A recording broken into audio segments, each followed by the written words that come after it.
I got up at dawn so I could hear Julie speak at the National Academy of Science. Meeting started at 7 in the morning my time. It was interesting to hear her talk. I always enjoyed Julie's work. It's interesting to me, the geochemistry of it. Hi. As you can tell from the previous little clip, I got up at dawn. I was so proud. I got up at dawn. I got a webcast ticket to, it was at the National Science and Technology, which is a big deal. It's in Washington. Julie was invited to speak, and I have the exact, it's environmental dynamic and exposure pathway of surface contaminants. And I really thought it was going to be like way over my head. I've hung around with her too long. I now have a fairly good background of geochemistry. I was telling Jules, I don't want this information in my head. I have like the Kelly Bundy syndrome. I only have so much room.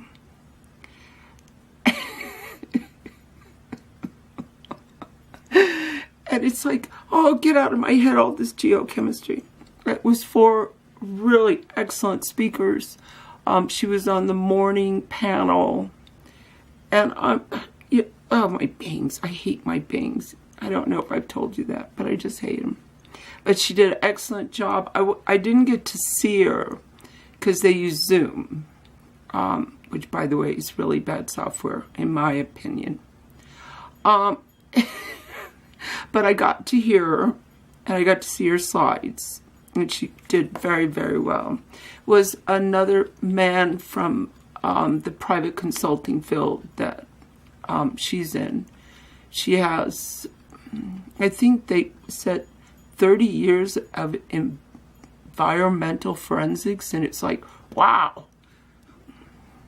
But I kind of was thinking about it. She kind of does. Then there was a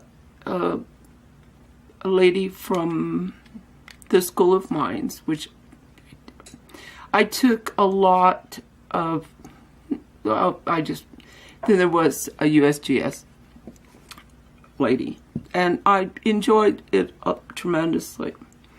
But I have been, I've got out and about, but I've been laughing so hard.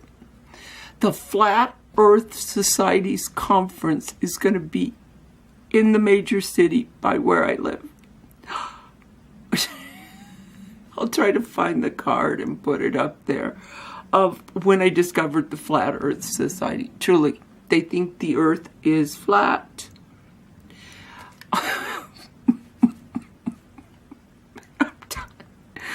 I don't know how much the tickets are, but I'm wondering if I can get somebody to go with me, because, you know, I really thought this was going to be like a really, like when I went to their board, which I'll try to find it and put it below. I thought it was going to be like, you know, crackpots. No, I mean, these guys really believe that the earth is flat. Not a sphere like I do, but flat. I love conspiracy theories, I really do, but the Flat Earth Society is probably one of my favorites. You know, I get, you know, it's like the first time I was watching that light go across the horizon, and I thought, what is that? Is that like a UFO or something? But it seemed to go in a very organized arc. And so I was thinking about it, and I think I mentioned it to my son. He said, oh, that's just the space lab going over. And so I found out you could download programs, a program that will tell you when you can see the space station. So if you're interested in that, just look up a program that Apple has them, Google Play has them. But so I managed to see it like one other time, and then the other times it was like cloudy. And it's like, it has to be just right, because if it gets behind the mountains, I'm dead meat. But I'm telling you, I want to go to that conference. I really do. So one of the things Amanda and I were talking about this morning is they got the, I made some notes actually on it, because they got the Golden State Killer. Now, you know that I'm very paranoid about putting my DNA out on a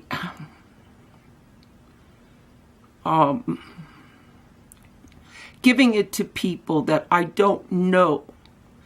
And most people, when you give them their DNA, they can do what they want with it. And, you know, in this case, it's really good, because they found this guy, and I think I wrote it down. That's why I grabbed the piece of paper. This is actually my homeowner's shopping list, as I call them. It's Home Depot Day. 50 rapes and 12 murders. And he disappeared, and I'm not quite sure.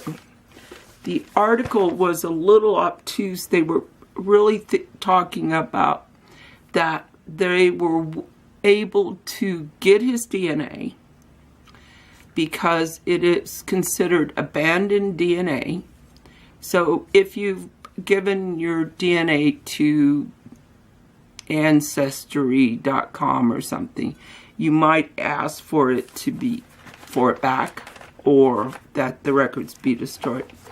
When I move, a couple times when I've moved, I've asked for summaries of my medical records, and then I have them vaulted, and I make them send me back a statement saying that they have vaulted them, because it takes a court order to get them. I don't like leaving any what are now called big data footprints anywhere. And so Amanda and I were discussing this, because we're both really big advocates of the Genome Project. And they're trying to get 1 million samples, genes of, DNA. They really think that this will really help in some research, and neither of us will do it, because there are no real laws that protects your DNA when you give it to certain, even the Genome Project. They don't give you any guarantees of what they could do with it. Call me paranoid, and I'm going to stay that way. But it should be interesting, because I think that as far as the Golden State Killer, this situation, I think it's going to maybe bring many of these issues up that I've had concerning, just sending my DNA off somewhere. Because why is it considered abandoned DNA? That's how they got the warrant on a public domain. So we'll have to see how that goes. But ask for your DNA back, or ask them to destroy all evidence of it. Like I said, a little paranoia never hurts anybody. So I'm kind of waiting around for Michelle to get here. She sent me a picture, and I would show it to you, but I don't want to. Or I can't. Ethically, I just can't. Her stepdaughter cut her hair. Now, here in this state, you can do like when you're in high school, you can go to mechanic school, beauty school, stuff like that. This was a good deal, but apparently they haven't taught her how to cut hair. At least, so Michelle's running up here to show me how bad her hair is. So I don't know if I'll be able to film her, but I told her that this is homeowner day. Well, we decided to stop for gyros. Poor Michelle. This is not just a one-off meeting in June 2016. She's laughing. She's been laughing and crying over her haircut. I won't put her on camera. I'm not that mean. It's okay, Claudette. It's a horrific haircut. Yes, it's horrific. It's horrific. And her stepdaughter gave it hair to about 4. And we were only going to cut 4 off, and I lost way too much hair. And now it's so short I can't even cut it even because I'll have no hair then. It's not funny. It's awful. We've gone from crying to laughing. So we're having gyros. She gave me a lovely scarf.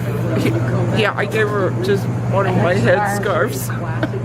We're trying. I gave her combs, you know, like you stick in, headscarf.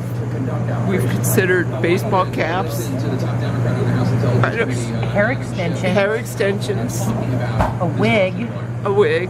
A fall, I suggest. Darkening my hair. Yeah, she needs to take the blonde out of her hair because that just makes it look worse. Yeah. It looks like I have no hair. And I have like stair steps. I have a chunk. I have a huge chunk out of my hair. And then Claudette points out, oh, but you should see the one in the back. I'm like, I'm not worried about that one because I can't see it. She had this one that was like this much shorter than the rest of her hair. Oh. But what's sad is Sierra thinks she can actually cut hair. I'm mad at her school because they didn't teach her. I'm going to teach her this weekend to cut hair. Yeah, because Michelle knows how to cut hair. So we're going to go. I'll show you a picture of the gyro. I started eating it and then remembered, look at that. Is that just not a beautiful gyro? Yum. I got back. We had a great lunch. I think we have a plan of action for Michelle's hair. It is, one, she needs to dye it back to the light brown. The blonde just makes it look shaggier. I would show you, but you know, I'm not that cruel of a friend. I would have showed you, but no, wouldn't do it. No.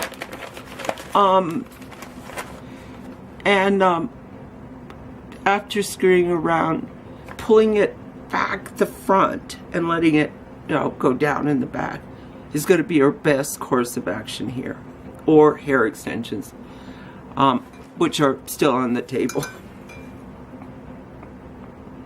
Well, I went to Home Depot. I have a new weed whacker, a gallon or two, no, 2 bottles of Weed and Feed. See, I don't know if I've told you guys this, but most of my neighbors think dandelion are produce.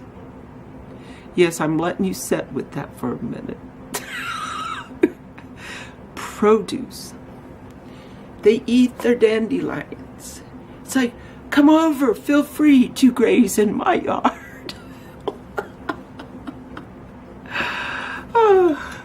So when nobody around you tries to control their dandelions, guess what you have a yard full of? Dandelions. No. I'm not eating them. Michelle was going, oh my God, you were choking the whole neighborhood. It's like, I told you. I said, would you like any cut off? They love the greens, but they do make tea out of the flowers. I'm not going there. I'm not doing it. Not produce for this girl. Well, I love you guys. It's 5:30. I need to cook something or do something for dinner.